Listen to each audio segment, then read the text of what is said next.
Assalamualaikum warahmatullahi wabarakatuh. Nama saya Daitul Hasanah dari kelas PSG semester 3.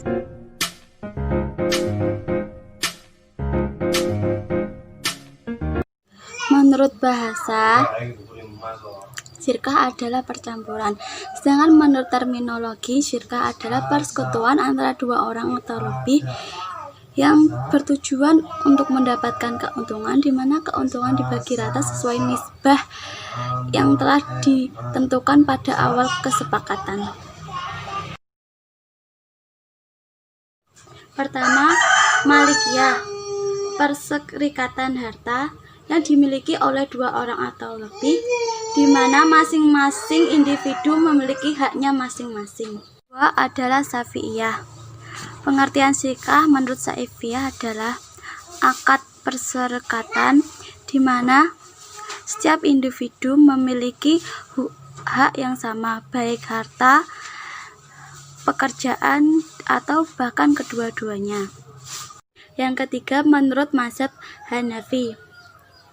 Ulama Hanafi berpendapat syirkah adalah bentuk kerjasama di mana keduanya saling memberikan modal dan memiliki keuntungan yang sama. Yang terakhir adalah menurut mazhab Hanafi.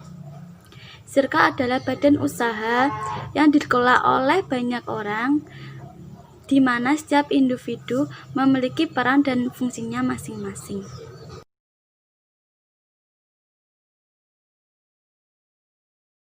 Bagian syirkah.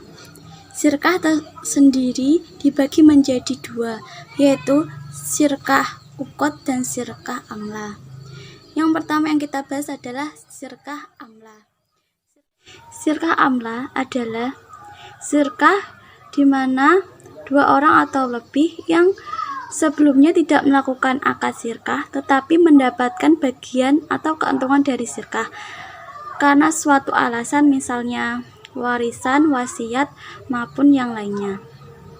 Syirkah amla dibedakan menjadi dua. Yang pertama adalah syirkah ikhtiyariyah dan kedua adalah syirkah ijbariyah. Yang pertama adalah syirkah ikhtiyariyah. Syirkah ini akad kerjasama di mana badan usaha akan menjadi milik bersama. Kedua adalah syirkah ijbariyah. Syirkah ini di mana orang-orang yang memiliki hak atas akad tersebut tidak melalui akad syirkah tetapi secara otomatis mendapatkan keuntungan dari syirkah atau badan usaha tersebut. Selanjutnya kita akan membahas syirkah ukut. Syirkah ukut adalah bentuk kerjasama antara dua orang atau lebih untuk berserikat dalam keuntungan dan permodalan. Sedangkan menurut mazhab Hanafi, syirkah ukut dibedakan menjadi 5, yaitu yang pertama syirkah inan, kedua syirkah wujuh, yang ketiga syirkah abnan, yang keempat syirkah mufawadah, dan yang kelima adalah mudharabah. Yang pertama, syirkah inan. Syirkah inan adalah persyarikatan antara dua orang di mana keduanya saling menyerahkan modal dan tenaga, di mana keuntungan dibagi sama. Syirkah abnan, bentuk kerjasama di mana dua individu memiliki pekerjaannya sama ataupun masih saling berhubungan. Misalnya adalah dua orang penjahit serta tukang kayu dan tukang batu.